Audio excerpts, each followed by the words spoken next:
again, welcome to this evening's event, which promises to be absolutely fascinating.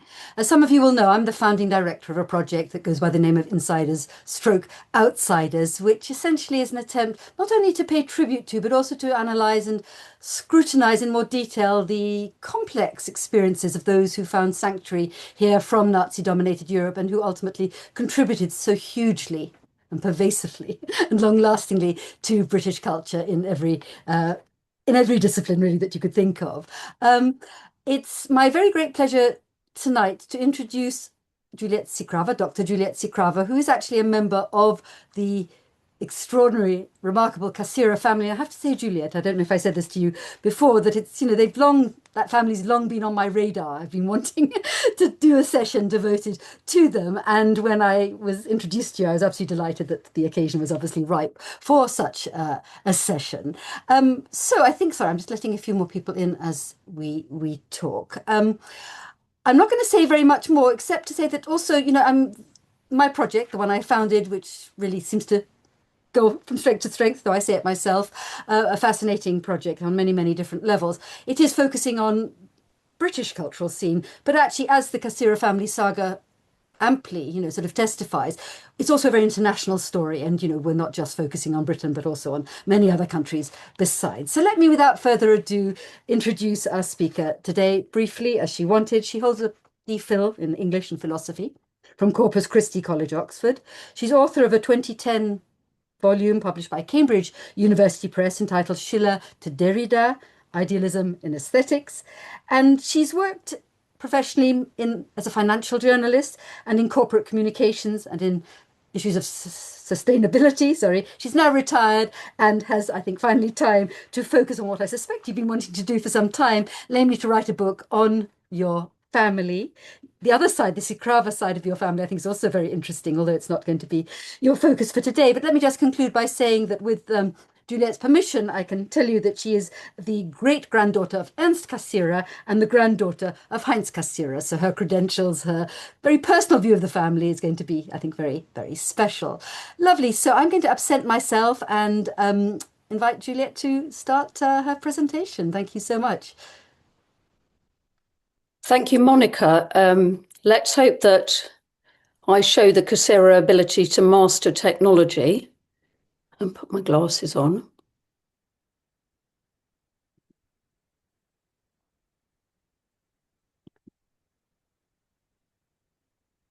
Absolutely perfect. Good. I've done that right. Well, that's the first hurdle over then.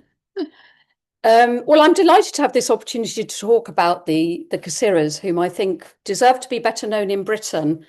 And without further ado, let me get into the slides. So the Cassirers were art dealers, entrepreneurs and philosophers. This is the title of one of the key books about the Cassirer family. It's rather a mouthful for one family, but in fact, I think it leaves rather a lot out. The Cassirers were certainly entrepreneurs. They were a large German Jewish family based mainly in Berlin in the late 19th to early 20th century. And they made a fortune from lumber and cables. And they were also art dealers and collectors in a big way. A few Cassirers studied and taught philosophy, and they produced one very distinguished philosopher, but this does make them sound rather dull and worthy. One review of this book commented that although its title sounds a bit like a soap opera, there was nothing frivolous about the high-achieving Cassirers. Well, my view is the Cassirers were not frivolous in the English Nancy Mitford sense of the word, but nor were they dull, and they definitely knew how to enjoy life. So why was anybody interested enough in this family to write about them? What set the Cassirers apart was their remarkable and widespread influence as critics, thinkers and patrons who shaped the tastes of society. They knew artists like Van Gogh, humanists like Albert Schweitzer, art historians like Erwin Panofsky and Raymond Klibanksy, composers like Delius, scientists like Einstein, writers like Thomas Mann. I think today we would call them influencers. Though they didn't go as far as taking photographs of their food, they did have, as we will see, some very fancy dinner menus, and they were keen on having their portraits painted.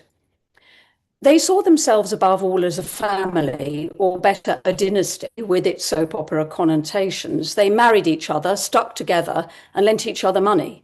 They even had a family foundation set up in 1896, which published annual reports, gave loans, and provided funds for family celebrations.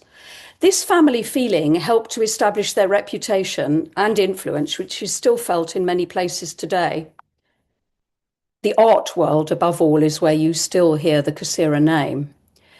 This exhibition, which is being held next year in Berlin, focuses on Paul Cassirer, who was largely responsible for bringing French Impressionism to Germany.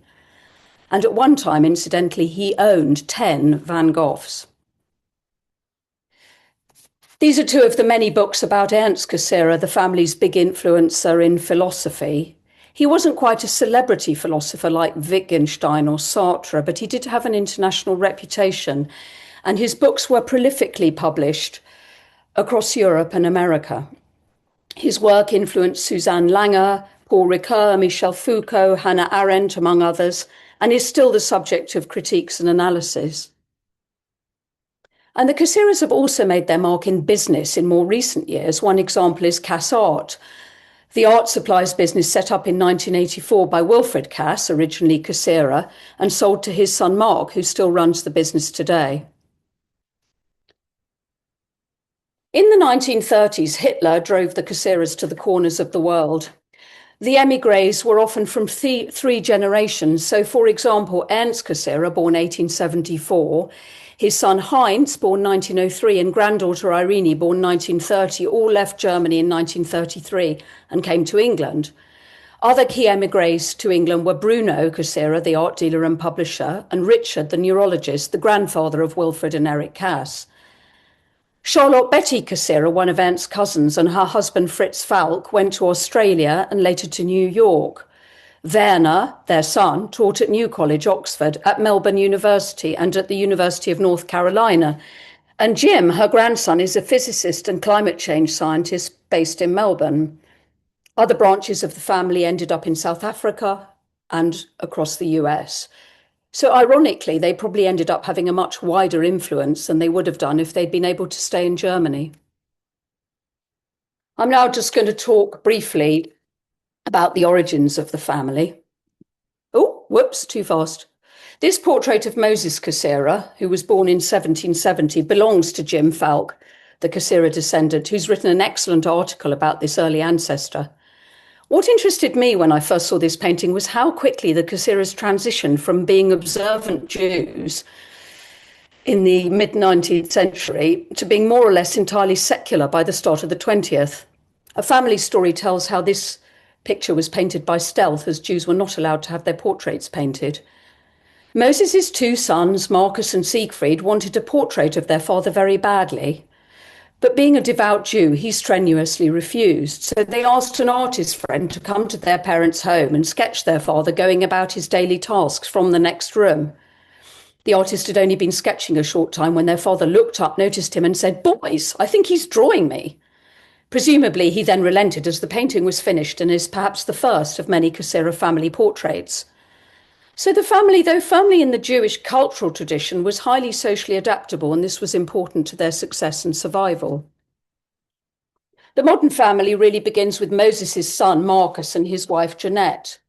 They lived in a village in Upper Silesia and were involved in various family businesses, including a country pub where they distilled liqueurs like Slivovitz. In the mid-19th century, they left the woods and moved to Breslau, a centre for distilleries and breweries, many of them Jewish-owned. In 1866, they founded a liqueur factory there, the first step towards their affluent future. At this point, Cassirer family life was still tough. Marcus and Jeanette's sons were sent away to school, boarding with other families, and apprenticed and put to work young. If any of them had known that in 1910 the family would set up its own world-famous progressive boarding school, I'm sure they would have been astonished. Oops, too fast, sorry.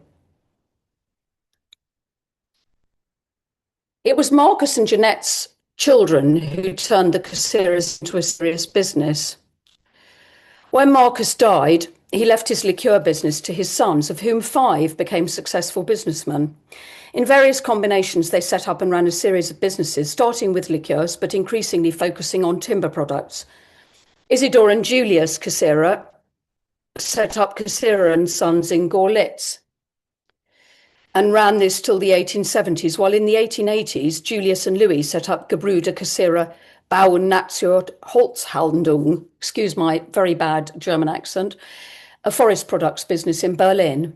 In 1896, Julius and his nephews Hugo and Alfred took a big step forward by founding Kabelwerk Dr. Cassirer & Co. in Berlin. By 1914, this was a world-leading manufacturer of electrical cables, employing 630 people. The Weimar architect Hans Pulsig created this new building in Spandau. It was confiscated by the Nazis and is now a museum on Hugo Cassirer Strasse in Berlin. The youngest Cassirer brother, Moritz, seems to have been frivolous enough. He had no interest in business and was allegedly too fond of playing cards. The family, which was good at finding solutions to this kind of problem, gave him some money and sent him to America, where he happily married and had children. I'm just skipping back because I missed the... Oh, no, I didn't. There we are. Okay, there it is. At this point, the Cassirers were not really known for their interests in the arts, though both Max and Julius had already begun to collect and commission works. Edward was known to like music. In 1898, he gave an event for a young Austrian Jewish concert pianist, Arthur Schnabel, who later achieved international fame in exile, and in fact taught Edward's grandson-in-law, the conductor Kurt Appelbaum. Rosalie, one of the 2 girls in this generation, married Abraham Goldstein, and their son Kurt was a noted neurologist who emigrated to Amsterdam in 1933 and later to the US. His book, The Organism, was hugely influential. Oliver Sacks was a huge fan and wrote the introduction to a new edition published in 2000. Rosalie's daughter Ida married an artist called Hans Glaser, a pupil of Lovis Corinth, a member of the modern art movement, the Berlin Secession, whose members were all part of the Cassirer family circle. So this was really the beginning of the social network. Julius Cassirer had no qualms about having his portrait painted. These splendid portraits of him and his wife, Julie or Julchen, by Max Liebermann, are reproduced in Georg Brühl's Die Cassirers. They passed to Julius' great-granddaughter Dorothea and her husband Michael Kaufmann, the art historian and former director of the Courtauld. Michael's sons are in the process of donating these paintings to the Jewish Museum in Berlin, and they should be there next year. This fountain, known as the Schwanenkuchenbrunnen or Signet Fountain, was created in 1908 by the sculptor and expressionist artist August Gaul for Max Cassirer. Gaul was a close friend and business associate of Paul Cassirer, who sold his work to a number of wealthy clients, one of them being his uncle Max. The fountain originally stood in the park of Max's grand neo-Renaissance villa in the Wilmersdorf district of Berlin. The interior was sumptuously furnished with original Flemish tapestries, family portraits by Liebermann and others, and Russian icons. Max was a hard-working industrialist who built and managed the family's cellulose factory, a city councillor, and on the board of various charities. But like most Cassirers, he was also a family man. He allowed my great-aunt Anne to keep her pet goat at his villa because she didn't have room for it in the family home. I don't know how it got on with all those valuable artifacts. But Max's life ended very sadly. He lost his wife and youngest son to illness and was forced by the Nazis to give up citizenship and almost all his assets. Just after Kristallnacht in November 1938, he finally left for Switzerland, carrying only a small suitcase. He died in Wales in 1943, and this fountain was left behind at the house. And in 1961, the Cassirers family donated it to the Charlottenburg district of Berlin. This is a painting of Julie Cassirer's husband, Otto Bondy, by his son Walter, who was a celebrated artist. Julie was the youngest of Marcus and Jeanette's children and considered a beauty. Aged 19, she married Otto, or was married to him, because at this point the family decided these things. Otto was a good fit for the Cassirers. His father owned industrial businesses and real estate in Prague. Julie and Otto's marriage brought about a business union between the two families, who were both interested in cables. Otto and Julie eventually moved to Vienna, where in 1882 Otto founded his own cable company, in operation till 1997. Otto, just like a Cassirer, collected painting and sculpture, and by 1902 had more than 70 objects, mostly modern bronzes and other sculptures. This painting has had a strange journey, surviving the war and ending up in my mother's sitting room in Sevenoaks. So the first generation made money and began to spend it, but it was the next generation, the Cassirers born at the end of the 19th century, who really established the family reputation. At this time, money was pouring into the family coffers and they could afford to move away from their factory sites and build grand villas. They started investing in their children's education and expanding their own cultural horizons by travelling to Paris, Italy, and further afield. As George Bruhl says in his book, they felt like citizens of the Roman Empire of the German nation. Owning art was part of this new aspiration and part of becoming fully fledged members of society. And by this time, the family has become far too large to fit on one slide. By 1902, the Cassirers must have entirely forgotten the woods of Silesia as they sat down to grand dinners like this one, with 14 courses. Ernst and Tony entertained frequently at their substantial house in Hamburg, where Albert Einstein was a guest. Those personal photographs on the menu surely show that they were the influencers of their day. On one occasion in 1921, Einstein came to the Cassirer home to discuss relativity with Ernst. Tony Cassirer recorded in her book that Ernst looked at Einstein, who looked like something from a Rembrandt portrait, in admiration the whole time. They met again a number of times, including in London in 1933, by which time Einstein had a price on his head. Towards the end of his life, Ernst was on his way to Princeton and searching for a taxi in freezing weather. A taxi driver picked him up and told him that when he'd seen Ernst, he thought from the look of him that he must be someone like Einstein and couldn't let him freeze. "Thank you for the compliment," Ernst said, "but do you know, in fact, I've just come from Einstein, and although I am not a second Einstein, I am still a scholar." The taxi driver then asked him to explain the theory of relativity, which Ernst found was too difficult to do under the circumstances, though he gave the driver a good tip. This picture of my great-grandmother Tony was drawn in 1907 when she put on her costume for a ball. It's by Karl Walser, a Swiss artist and a close friend of Max Beckmann, as well as the Cassirers. He worked as an illustrator for Bruno Cassirer. The title says Ballfest de Sécession, so I am guessing this was the ball advertised in the poster on the right. The poster is also by Walser.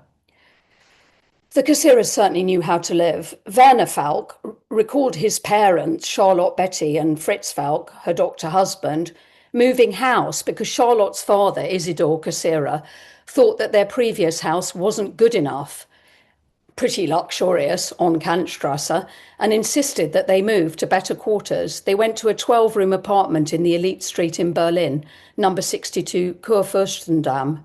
"Most of the furniture here was all specially made," said Werner, "and the dining room was so large that my parents could give dinner parties for 40 people in our dining room without moving the Bechstein piano." This photograph, taken in 1905, shows Fritz Cassirer, Isidor's son, seated left, with the composer Delius next to him, and the conductor, Julius Booths, behind, then the conductor Hans Heim, and Delius, his wife, Jelka, I suppose. It's interesting to see Fritz separating himself by looking at the others like an influencer while they look at the camera. Fritz was a distinguished conductor of German operas and largely responsible for establishing Delius in Germany. He also had the eccentric Cassirer character. When he met Delius, he said, "This is the first man in my life whom I respect. Before this, people have always only respected me." Delius was a regular visitor at the Julius Cassirer's home. Fritz went to London in 1907 and gave concerts there. He apparently owned an opera house in London, which his father, Julius Cassirer, had acquired for him, as you do. Thomas Beecham praised Fritz for having naturally good, if slightly fastidious taste. I guess fastidious meant expensive, as unfortunately money ran through Fritz's fingers, At one point, he had to get his uncle Max to persuade his father to hand over a large sum to bail him out, but he then lost that too. All the same, Fritz wrote what has been called the best book ever on Beethoven, Beethoven und die Gestalt, ein Kommentar, 1925. He said modestly, "My entire generation will not understand my book on Beethoven. Perhaps the generation of my grandchildren will, but perhaps only their children." Oh, sorry, I beg your pardon. Let me flip back. Fritz married his distant cousin, Lily de Specker. It was a happy marriage, as most Cassirer marriages often between cousins were. Possibly the wives were less fastidious than their husbands. Fritz always demanded that Lily stay in the adjoining room when he worked on his book. "I have to feel through the wall that you're there," he'd say, "otherwise I hear the silence." Lily de Specker owned a Pizarro, Rue Saint-Honoré, which she was forced to sell to secure her escape from Germany in 1939. It ended up in the Thyssen-Bornemisza collection in Madrid and is the subject of a long controversy, as the Spanish refused to accept an international court ruling that it should be returned. A number of other Cassirer paintings have been the subject of restitution cases, and significant works belonging to Max and Bruno have been eventually restored to their heirs. This is a photograph of Edith Cassirer, Max's daughter, and her husband, Paul Gehabe, a famous educator, though in this photograph he looks rather more like a Monty Python character. Education was an important strand in the Cassirer family history. It was often discussed in the family circle, as was upbringing, and the Cassirers attached great importance to intelligence and talent. Ernst and Tony discussed how children should be brought up, and when their son was born, studied a child psychology book called The Soul of the Child, then in fashion. Tony reported in her book that Ernst noted with great pride that his son was a child with very early mental development and often showed a significant advantage over cases in the book. Poor Heinz didn't have a chance but to try and become a genius, with his parents standing over his cradle in an early version of helicopter parenting. Edith and Paul Gehabe ran the famous Odenwaldschule boarding school, which her father Max funded and helped to establish. Heinz, presumably still the subject of his parents' educational theories, met my grandmother Eva Veit there. His friend Raymond Klibanksy, the art historian, was a pupil, as was Thomas Mann's troubled son Klaus. During the Nazi era, the school was seen as subverting Nazi principles and was stormed and vandalised in 1933. The Gehabes fled to Switzerland, where they founded the École d'Humanité. The Edith Gehabe Cassirer Foundation still provides aid for American students to study at the school. Paul Cassirer was a hugely influential publisher, promoter, and collector. In 1898, he and cousin Bruno set up the art dealership and publishing house Bruno and Paul Cassirer in Berlin. Keeping things in the family as usual, Paul's sister Elsa married Bruno in 1898. This was a time when official taste in art, dictated by Kaiser Wilhelm, was extremely conservative. Artists were expected to produce official portraits, monumental allegories, formal landscape paintings. Paul and Bruno departed entirely from this tradition to focus on modern and progressive art. They were closely involved in the founding of the Berlin secession movement, which included artists like Liebermann, Lovis Corinth, Max Beckmann, Edvard Munch, and others. Paul particularly focused on Van Gogh, as well as the sculptors Ernest Barlach and August Gall, and the artist Oskar Kokoschka. Temperamentally, Paul was a typical Cassirer who combined a dry, often sarcastic humour with sensitivity to the point of neurosis. He married the actress Tilla Duriu, but when she filed for divorce, they had an open marriage and she was having an affair. He excused himself to her and to the lawyer in the middle of the proceedings, went into the next room and shot himself. All Berlin attended his funeral, and he was buried in the first non-denominational cemetery in the city. One of the visitors to Paul's gallery in Berlin would have been his cousin Kurt Hans, Max Cassirer's son, pictured here, who was a reserve lieutenant in the Hussars. As well as being a soldier, Kurt was a Cassirer, so he also studied art history at Freiburg, Munich and Berlin, took a doctorate, and in the 1920s worked as an art dealer in Rome. He married Eva Solmitz, who was a close friend of the poet Rainer Maria Rilke. Their correspondence was published in 2009, and Eva also wrote a book about Rilke, who attended Paul and Bruno's first exhibition at their Kunstsalon. Apparently, he didn't think much of the Degas ballet paintings on show, which he said surprise with their hopeless ugliness. But he did like Henry van der Velde's Art Nouveau designs for the Kunstsalon premises. These photos are of Ernst and Bruno Cassirer in country squire style from my great-aunt Anna's album. Ernst is on the left in the first photo with his distinctive white hair. Bruno had a rather less glamorous and more stable life than his cousin Paul, but survived to be persecuted by the Nazi regime. His publishing house was closed by them in 1936. The family moved to England in 1938 and he died there in 1941. But in those few years, briefly in London and then in Oxford, he set up Bruno Cassirer Publishers, the successor to his Berlin business. Wilfred Cass, in his autobiography, Here Comes Mr. Cass, says that although he promoted avant-garde literature, great-uncle Bruno was also a traditional family man. As a boy, I can remember him sitting me down with galley proofs, offering me prizes if I could find mistakes in them. I wasn't too interested in spelling or grammar, but I was very interested in toys and often discovered more errors than anyone would have thought I could find. This was a very Cassirer approach to a child.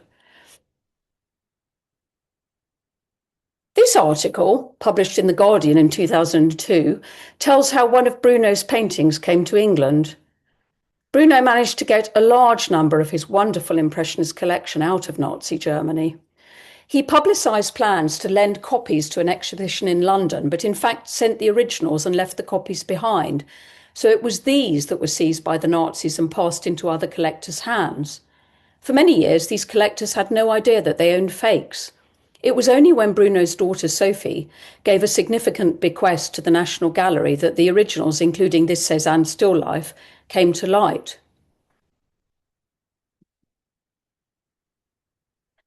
The Cézanne on the left of this side, now in the National Gallery, also in Bruno's collection. My mother remembers playing ball around this painting at Sophie's house, lucky it didn't get damaged. The portrait on the right is Bruno by Max Liebermann and is now in the Alte National Gallery in Berlin. This portrait is of Richard Cassirer, painted by Max Liebermann again in 1918. It's in the Tate. Richard was one of the scientists in the family, as I've said, a distinguished neurologist. This carpet belonged to Alfred Cassirer, another example of the Cassirer capacity to combine business with a love of the arts and a good dash of frivolity.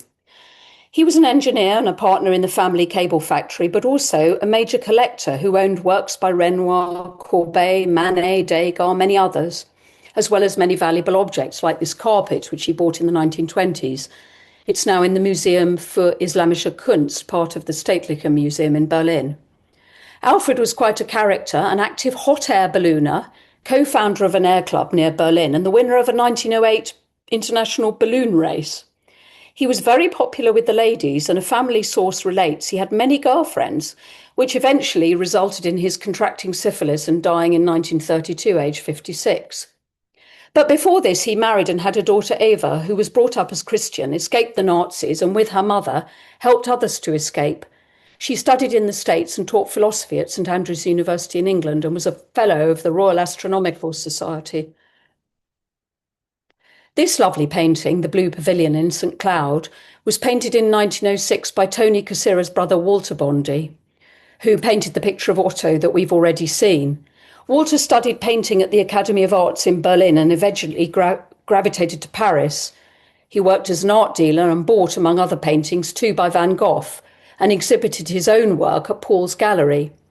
He also started an art magazine in 1927 and was on the board of his father's cable factory before anti-Semitism drove him back to France. He was a diabetic and died either because he was unable to get insulin or, as his sister believed, because he refused to inject himself and so committed suicide.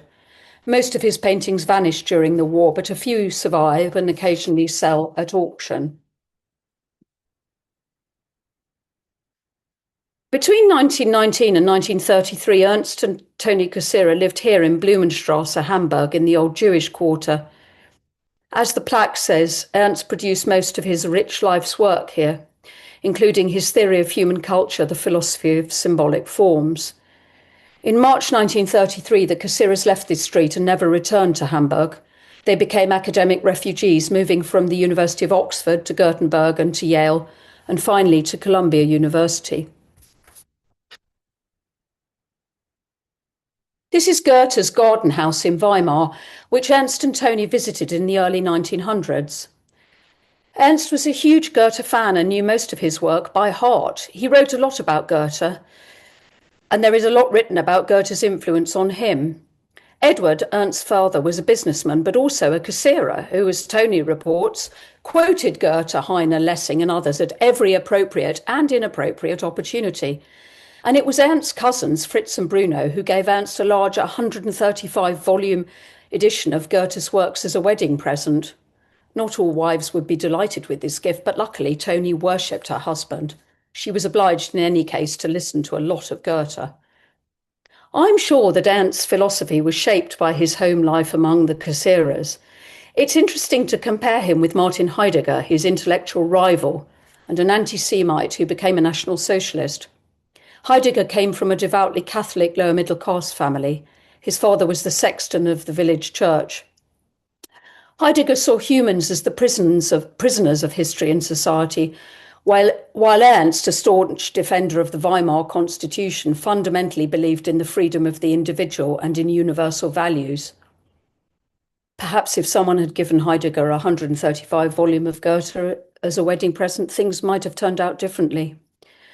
The celebrated writer Thomas Mann shared Ernst's passion for Goethe. The lives of the two men overlapped and they corresponded. Ernst gave a lecture at Columbia for Mann's 70th birthday, and Mann's daughter, Monica, visited the Cassirers just beforehand. Ernst ended up delighting the women by singing an old cabaret song from his student days in Munich. While Ernst was in exile in Sweden, Mann was writing his famous Goethe novel, Lotte in Weimar.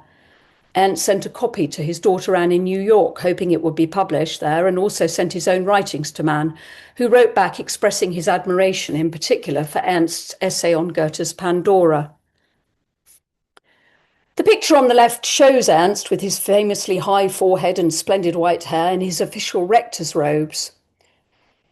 He was rector of Hamburg University between 29 and 30. The one on the right is a banner from a celebration of his 150-year anniversary, held at the university in 2024. Even Ernst, by the way, had his frivolous moments, though you wouldn't guess it from these pictures. Living as an exile in America, he enjoyed the ads on the radio, in particular a regular ad for Kremlin's hair tonic, to which the Powers girls, the stars of a musical comedy of the time, owed their beautiful hair. Ernst told his wife Tony that he had been listening to the ad for so long that he felt he had no choice but to get the tonic. And what was more, the announcer had just said he must get moving immediately. Go to your drugstore tonight. But he was a bit tired, so he deferred it to the next day when he did actually buy a bottle and used it for the rest of his life.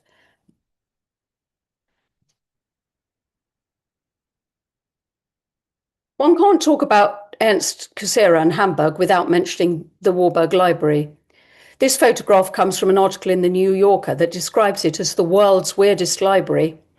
Set up by Abby Warburg of the famous banking family in 1913, a good friend of Ernst, it was no ordinary library, but more like a manifestation of the minds of its members.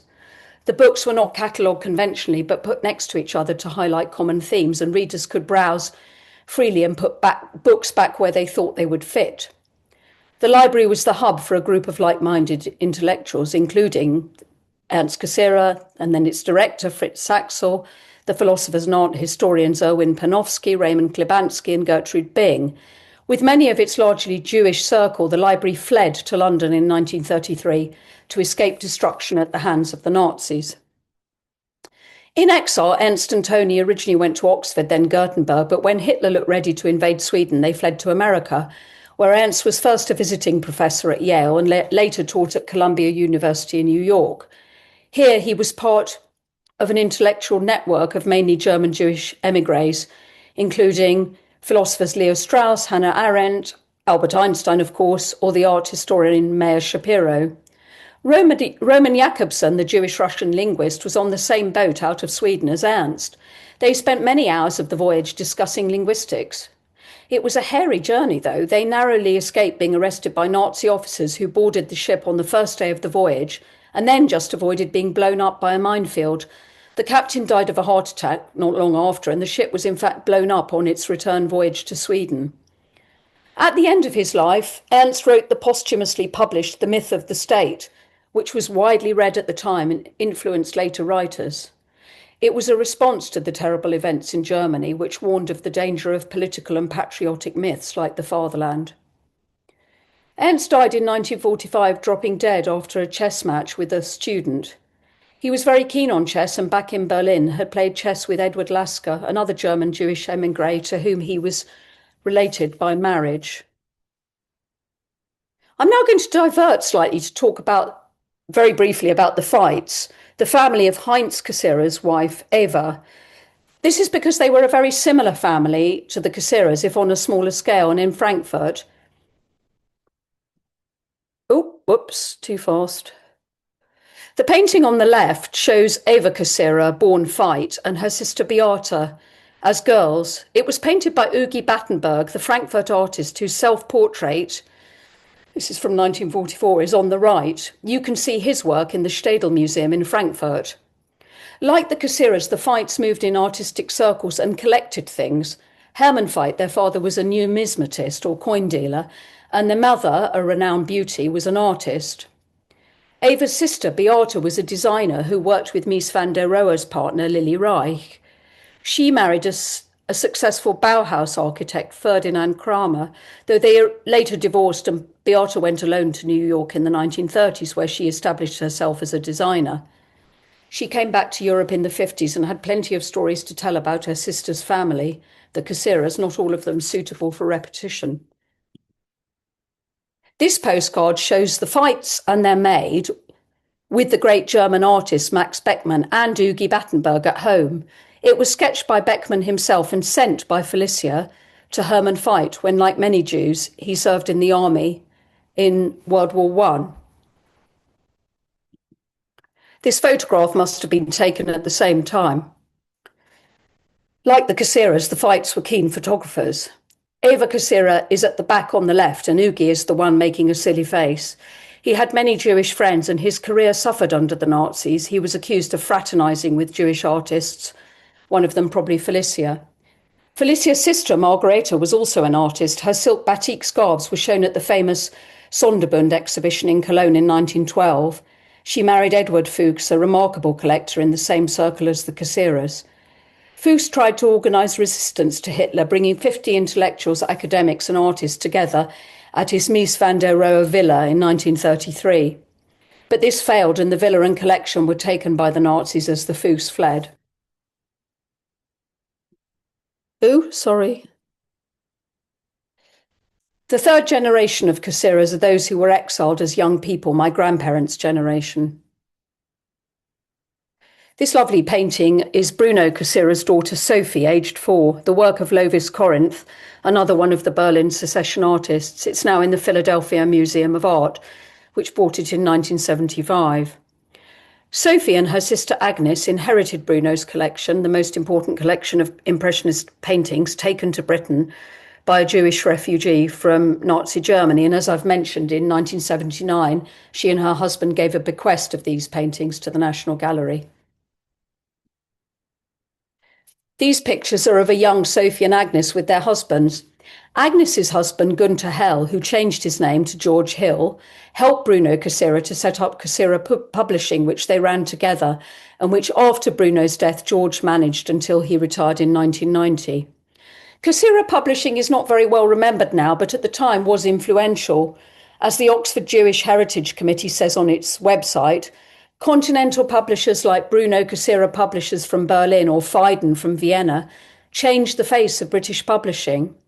When George Hill retired, John Bodley of Faber and Faber asked, "What will all the Faber lists be without a golden thread of Cassirer titles running through it?" The story of Cassirer Publishing is documented in wonderful detail by Anna Nyberg in the book Ark of Civilization, Refugee Scholars and Oxford University. Another Cassirer who landed in Oxford in the 30s was Heinz Cassirer. Like his father Ernst, a philosopher and academic, an exceptional Kant scholar. Later in life, he converted to Christianity. An outstanding part of his legacy to this country must be his writing about St. Paul and his translation of the New Testament from Greek to English, which wasn't even his first language. This is described in one online review as a wonderful, vivid, vibrant, and gripping translation. I wish I had more time to talk about Heinz's internment as an enemy alien and other remarkable aspects of his life. There is a lot of information about this on the website put together by Iona Hine for Sheffield University. There are so many art historians in the later generations of the Cassirer family that I always think of Bismarck's quote, "The first generation earns the money, the second manages the wealth, the third studies history of art, and the fourth degenerates completely." The Cassirers started on the art history a bit earlier and spread it all out a little longer. My mother certainly studied history of art, so I guess I'm one of the degenerates, and I'm pretty sure that's how Marcus Cassirer would see me. Seriously, though, the Cassirers, rather like the Buddenbrooks in their friend Thomas Mann's novel, did decline over 4 generations, though for different reasons, notably the Holocaust and probably too much intermarriage. This photograph shows Alfred, Eric and Wilfrid Cass, shown as children. They grew up in a Berlin house with 15 rooms they could ride their bicycles through. Their father Hans took over the Cassirer Cable Company in 1929, by then in those new premises at Spandau that we saw earlier. And when he was forced to sell it in 1935, the family left for England. I remember their mother Edith saying that Eric and Wilfrid as children always played at shops and argued fiercely over who was in charge. Both of them turned out to be highly successful entrepreneurs and to live lives in the great Cassirer tradition, investing their money not just in art, but in supporting and fostering artists and in philanthropy. This photograph shows Wilfrid Cass on the right as chairman of Mossbros in the mid-1980s. Monty Moss is the one with the hat. Perhaps Wilfrid didn't want to put a hat on over that fine Cassirer head of hair. In any case, he always had a head for business. He recounts in his autobiography that he set up a bicycle repair business aged 15. His best customer was a girl called Jean, who became his girlfriend, but he continued to charge her for the bicycle repairs. He was apprenticed to an electrical repair business before joining the army in 1943, aged 19. He served through the war and then returned to train in electronics, moving into the paint business and making his name in the city. In 1992, Wilfrid, who was a friend of Henry Moore and already owned sculptures by him and Elizabeth Frink, set up the Cass Sculpture Foundation at his home in Goodwood. The park commissioned and sold modern sculpture. Its 10th anniversary exhibition was opened by Lord Norman Foster and viewed by more than 100,000 people. The park closed in 2020 and Wilfrid died 2 years later, but Monica has just told me that it's recently reopened, which is great news. Oop. Sorry about my arrow is rather quick on the draw. Eric and Jean commissioned this beautiful corridor of coloured light from Wilfrid's daughter, Nikki Cass, who is a glass artist, carrying on the tradition of practicing art as well as investing in it. Here are Eric and his wife Jean Cass with their OBEs, awarded in 2014 for philanthropic services to the arts. They gifted over 300 important modern and contemporary artworks to the Contemporary Art Society, one of the most important donations in its history. Eric and Jean were exceptionally generous and kept up the Cassirer tradition of big parties. But Eric's young life was no picnic. The day after his 18th birthday, he was arrested at bayonet point and shipped off as a prisoner of war to Australia. He didn't get back to England until 1941, then trained as a sound engineer and joined the Highland Light Infantry. He later worked in his father's business and as an engineer in the film industry, and in 1955 set up his own business, Cass Electronics, which designed and manufactured paging systems, including the first communication system in the new Charing Cross Hospital at Fulham. Another big part of Eric and Jean's life was supporting the RNLI. They funded 2 lifeboats and she continued to support the RNLI after his death. Further afield, other Cassirers continued to make their name in business, culture and the arts. Here are just a couple of examples.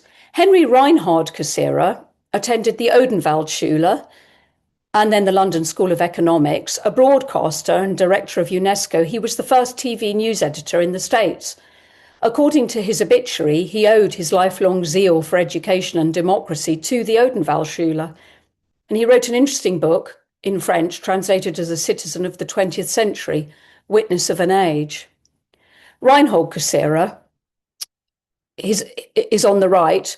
His obituary in the Sunday Times said that he made a profound contribution to the arts in South Africa. He set up Sotheby's there in 1969, then ran his own gallery in Johannesburg.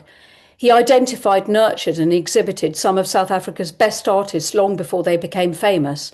Major talents like William Kentridge, David Coloane, excuse my pronunciation, Deborah Bell and Carol Nell were introduced to the world in his gallery. Reinhold married the writer Nadine Gordimer, who established this award, if you can see that on the slide, for his drawing and painting in his name.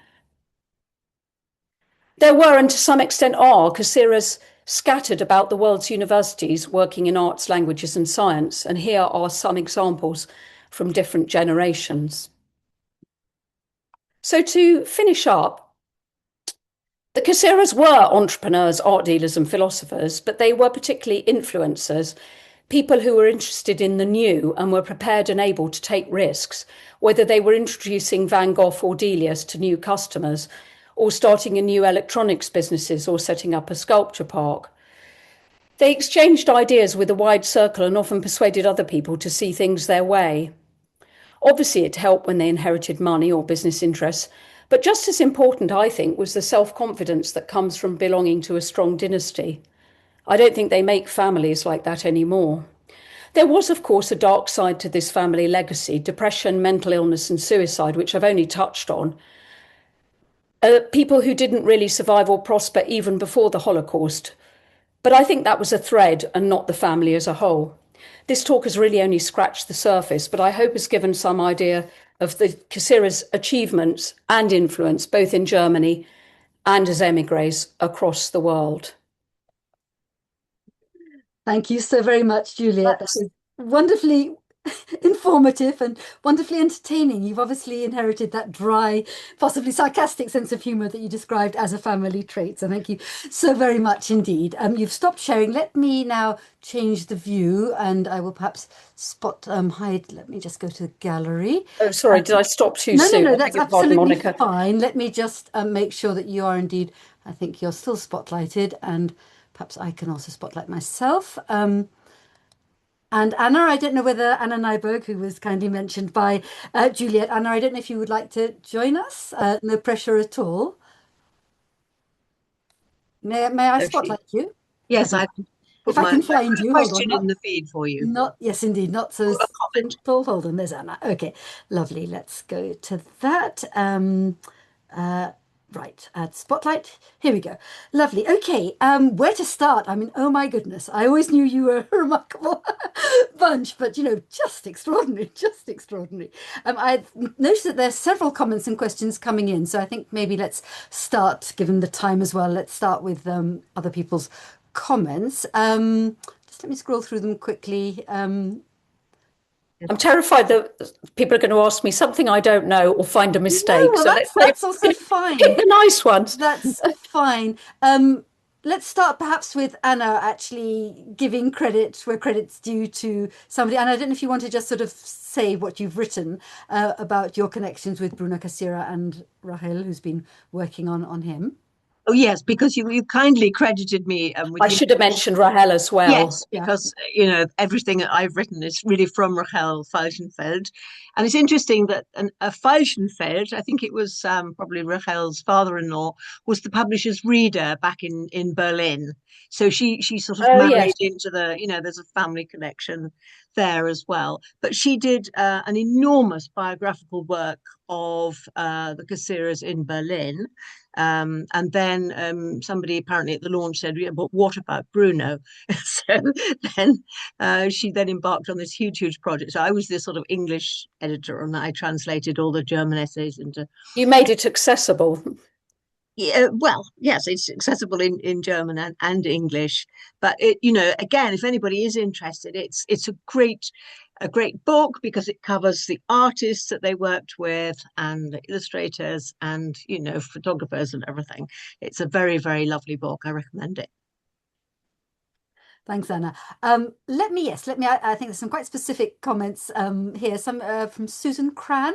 About 30 years ago, I met Manfred Cassirer Oh, yes. through a mutual friend. Where does he fit in the family tree? Oh, right. Well, let me pull up my family tree. Okay. You see, the trouble is there are hundreds, and it's very, very long. I can't even look at it in one, but I think he's. Can you go on to something else, Monica, while I look I up will, Manfred? with pleasure. Right. I mean, this is the thing I do know, but I've got to look him up to tell you exactly where he fits Worry in. not, we'll hold our breath. He was at St. Peter's College, and he was an Egyptologist, but also very interesting. He was a researcher into the paranormal and wrote several books about the paranormal. And was quite eccentric, and certainly in the Cassirer tradition. But I will have to have a look to see exactly whose descendant he is.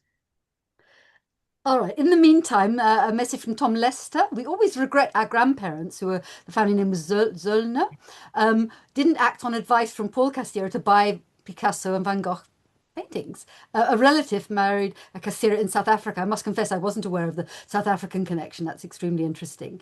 And then The answer now, by the way, Monica. Okay, go on. So Manfred is the grandson of Isidore Cassirer, who's one of that first generation Marcus and Jeanette's children that I showed at the beginning. But if anyone's interested afterwards, I have all this information. It's just bringing it to the fore. Okay, in the meantime, from somebody called Pamela, we had an art gallery in Johannesburg in the 1970s, and New Reinhold. He persuaded Peter Wilson, sorry, the then chief executive of Sotheby's, to open an office in Johannesburg, which he ran before opening his own. He had a wonderful sense of humour. Okay, fine. Do keep the questions or comments coming in. In the meantime, some thoughts maybe. Right. I'm being distracted by a comment. Yes, there's actually a very personal connection. I mean, I could mention it, I suppose, since Yona from Jerusalem has mentioned it, that actually there's a connection with my mother, the late photographer Dorothy Bohm, because she actually set up the Focus Gallery for photography in Fitzrovia some years ago now, of course. But it was actually Mark Cass, the son of Wilfred and Jeanette Cass, am I right, of Sculpture Park? Yes. Fame, who then took it over. So there's some interesting connections there. I'm also struck, I mean, all sorts of other interesting connections. The Odenwald School, I only knew about the Geheb family because of Milan Kosman, who's yes, Milan Kosman, a wonderful German-born artist who came to this country as a young woman, who went there and spoke, I think, very fondly to her dying day of its progressive, liberal education that it gave her. So, fascinating. It's unfortunate that if you Google it now, there's a lot of stuff about some sexual scandals, but those happened much later after the Gehabes. It was very much loved by the pupils who were there during their era. And as I said, it's just the descendant of that school is still around. Mm-hmm. Perhaps I could throw in a quick plug for a series of wonderful films, Refugee Voices, filmed by our colleague Bear Lefkowitz, who made a wonderful film about Milan Kosman. You can find them all online, and you can hear her talking about the Odenwaldschule, which was a big part of her life. Absolutely, and likewise, there's the Cosman Keller Trust, which has a wonderful website both about her and her music, important figure in the music world, her husband, Hans Keller. No, totally fascinating. As I say, it's hard to know sort of where to take the conversation. Could you say more about the women? It struck me you mentioned Eva, for example, who I suspect many others in the audience I'd never heard of. I mean, it sounds absolutely fascinating. Well, yes. Well, there's a couple of Evas, actually. So there's the one who was the friend of Rainer Maria Rilke, and there's my grandmother. But I mean, the reason one doesn't hear so much about the women, of course, is because they didn't work, or generally didn't work, certainly in the earlier generations. And so the records are far fewer. I can't sort of really add much other than what I've said about particular women. I mean, Toni Cassirer, Ernst's wife, whom I mentioned a number of times, she did leave behind this wonderful book, Mein Leben mit Ernst Cassirer, which has been the source for quite a lot of my material. And interestingly, I don't think I mentioned, Einstein actually reviewed the book. I mean, it was originally circulated just to about 100 to 200 family members before it was published much later. But during that period of circulation, he provided some sort of positive comments about it, said he thought it was a jolly good read or something like that. So she did leave behind a bit of a legacy. But many of them, of course, like Eva Veit, they didn't. She was a sort of high-end bookbinder, but there's no written record of a lot of that. So, much of it. Edith Gehabe, of course, is known for having been the founder of the Odenwald Schule, Max's daughter. But many of them did just marry and support their husbands and give good dinner parties. But clearly they were an influence behind the scenes, they were definitely there. No, as ever, it's harder to find out more about the women. Yes. You mentioned the word source, Juliet, and one of the questions, obvious question in a way, is you've obviously referred, you've researched very extensively. What can you give us a sort of sense of the range of sources you have? Yes, certainly. So there are two sort of really useful books about the Cassirers. The George Bruhl one that I mentioned, which is really more of an art, that's focused much more on the art side of the family, and it has beautiful illustrations, big heavy book, Die Cassirers. And then more recently, Sigrid Bauschinger wrote a book also called Die Cassirers. Both these books are in German. And apart from that, there is a wonderful website which Jim Falk set up a long time ago about the Cassirers, which is, I think, it's sort of called Meta Studies or something. If you Google Cassirer Meta Studies, it will come up, and that has individual portraits of all the family members. That's been very useful. It's not comprehensive. There's Wilfred's autobiography, Here Comes Mr. Cass, which is very useful. And there's also a website, Sheffield University has a website called Heinz Cassirer, which is about my grandfather. That has some other family information, but it's quite focused on him. There are many other books. If anybody's interested in a particular angle, I can certainly forward other recommendations, but they then tend to be quite specialized. Die Cassirers, the Bauschinger book, is probably the first book to go to if you read German. If you read German. I mean, it does strike me as somewhat ironic that, the major publications thus far are in German, and it seems to me something probably ought to be done about that. And then that leads... The Rachel's books are both bilingual. Yes, but she's it's quite sort of specialized, hers, isn't it? It's not... there is no general equivalent to the Bauschinger book. No. Which I have to say, I mean, it's not, it's very useful, it's quite worthy, but it doesn't tell much of a story. It's more an aggregation of facts, but certainly useful. Which brings me to the other completely obvious question. Are you planning to put all this into a book in English in the first instance? Well, that's actually how special perspectives. That's how I met Anna and how I met you. Yes, I am, but I'm sort of writing both sides of my family. Whether I'll actually get it together as one book or end up splitting it, I don't know.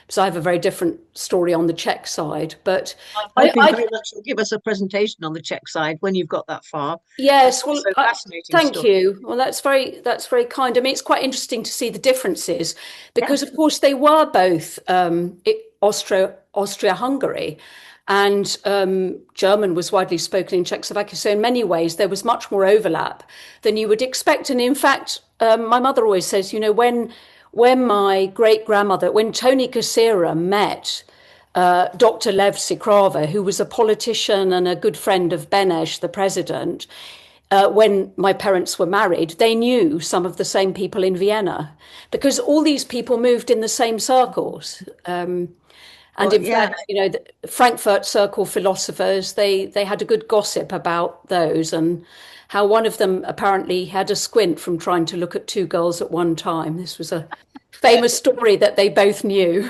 Well, if you ever find the energy, I know it will make a fabulous part 2 of your talk. Well, it's very kind. Thank you, Anna. Indeed. And, I think, you've enlivened the facts with these wonderful anecdotes, which, lend a very special flavour to what you've told us today. I did notice, and I don't want to put anybody on a spot, but I think Nikki Cass, who you actually mentioned, and also Mark Cass is in the audience, and perhaps some other family members or people who knew members of the Cass family now, since the evening now draws on. If you'd like to say a few words, please just say so, and you can unmute yourself. Yes, please do. Have your say, you'd be most welcome. I think, Juliet, this is Mark Cass. No, Hi, fascinating. Mark. Hello, great to hear you. I think what's fascinating is it wasn't until my father was about 60 years old that he really started to really understand and look back at the Cassirers for the reasons that, I think Eric and Wilfred, were bullied by the Nazis, then came here. And I think only when Wilfred probably took over Reeves, actually, and as you say, the Henry Moore moment, did he start to, he was always interested in art. One of the things that I'm trying to look at is what happened after Paul Cassirer, as you say, committed suicide. And I think it's Greta Ring, and what happened after that date to the gallery. And I'd be very interested, not tonight, because I'm researching that and trying to understand, and even trying to get in touch with, I think, the family there, the grandchildren who, because I didn't realize there was a Cassirer gallery in London in the 70s, and I know my father wasn't aware. Yeah, that was Eric. I think that was that. We may not be talking about the same thing, but Eric Cassirer, who was a more minor art dealer than Paul, he emigrated to England and opened a gallery. Wasn't hugely successful with it, but whether he would have had any of the objects from Paul's, I don't think so, because it wasn't the same line. But I can tell you something about him, certainly. Yeah, certainly. But whoever ran the gallery, and I think in the 20s, and then ended up in, I think, Switzerland now. So again, anyway, it's a longer story. But no, I think we're all doing that, and I'm sure we'll see you hopefully at the Cassirer exhibition later this year. Yes, certainly. I was going to apologise, Mark. It took me a while to find you and to spotlight you, but nice to see you after all these years. Good to see you. I recognised you actually, just and then I realised the name. Any other questions? Any other comments at all? So much one might say. I mean, you mentioned the Warburgs, another extraordinary family saga, if you like, which indeed, has been quite extensively written about. And you think of the Rothschilds, the Efrussis, sort of these extraordinarily multifaceted, influential families through several generations. No, I noticed. I think there's a Kaufman in the room. As I say, I don't want to put anybody on the spot. Yes, Michael Come Kaufman. on, Martin. Somebody I remember very fondly from the Courtaulds connection. Yes, it's not Martin, it's Francis. Oh, it's Francis. Hello, Francis. Yeah, I don't know if Martin's there, but anyway, yes. No, I haven't got anything to add. I thoroughly enjoyed listening to you, Juliet. Incredibly well researched, and as a member of the family, I can honestly say I learned a lot myself. So. Very great. So did I while I was preparing the talk. And my brother always teases me that I spend so much. I've always spent so much more time making contact with my dad's family as opposed to my mum's. So you've spurred me on to perhaps investigate further my mum's family. So thank you for that. Yeah. So I did mention your father. I think you don't want to say You did indeed. more. You mentioned both my parents, and there was a picture of my grandparents. I was, tears in my eyes. Both my grandparents and my great uncle and aunt, pictures of them. So yes, thank you. Yes, it was a trip down memory lane for me on a personal level, but on an academic level, absolutely fascinating. So thank you. Yes, I think it's that combination of the academic, the well-researched, the scholarly, and the anecdotal, and the very, very personal, which has made this evening very, very special. I think probably we should draw things to a close. Last chance for anybody to ask anything? Perhaps not, but if anybody has any questions for Juliet, Juliet, you're happy for me to forward. Of course, yes, definitely. Email address. Lovely. Well, what can I say? Write that book. I mean, at some point you must. I'm doing it. I promise. I'm doing it no question this year or next year. Lovely. Juliet, sorry to jump in. Will we be able to get a recording of this one? Yes, I was going to just round things off by saying absolutely. The event has been recorded, like nearly all our Insiders Outsiders online events. You'll be able to access the recording, which will be slightly sort of topped and tailed, as it were, on the Insiders Outsiders YouTube channel within the week, certainly. So, very welcome, obviously, to revisit it and spread the word about it. If you're interested in knowing more about, well, actually, let me just stick with the YouTube channel for the moment, because as ever, so many intersecting stories. But for example, you mentioned, was it your grandfather who was interned? Have I got that right? Yes. I mean, the whole internment episode of so-called enemy aliens by the British government, in 1940 is a whole murky story of its own. And in fact, we have a subsection on the YouTube channel about creativity in those British internment camps, which may interest some of you who want to go off in that particular direction, and many other things besides. It's a rich resource and ever growing. And if you want to find out more about forthcoming events, if you go to the insidersoutsiders.festival.org website and scroll down to the bottom right of the homepage, you can, in a matter of minutes, seconds probably, sign up to our newsletter. Slightly sporadic. There's going to be a bit of break in the spring, but we will be resuming our activities in June. But I mustn't forget to mention, as my last point for now, that Anna Nyberg will be giving a talk next week on the 25th. Which day of the week is that? It's Wednesday, isn't it, Anna? To mark the publication of a book to which she's very significantly contributed, on the history of, well, another remarkable story, the history of the art publishing company, that publishing connection, again rearing its head, Thames and Hudson, which is just seeing the light of day in early March. So do sign up for that if you are so inclined, and many other things besides in the pipeline. Good. So I think all that remains is for me to say a very big thank you to Juliet. I'm so glad that our paths crossed wonderfully. Thank you, Monica. Thank you very much. Thank you, everybody, for joining us, and I look forward to seeing some of you again. Mark, it's very nice to see you again, and Francis, thank you for your contribution as well. Good night, everyone, and be well. Thank you.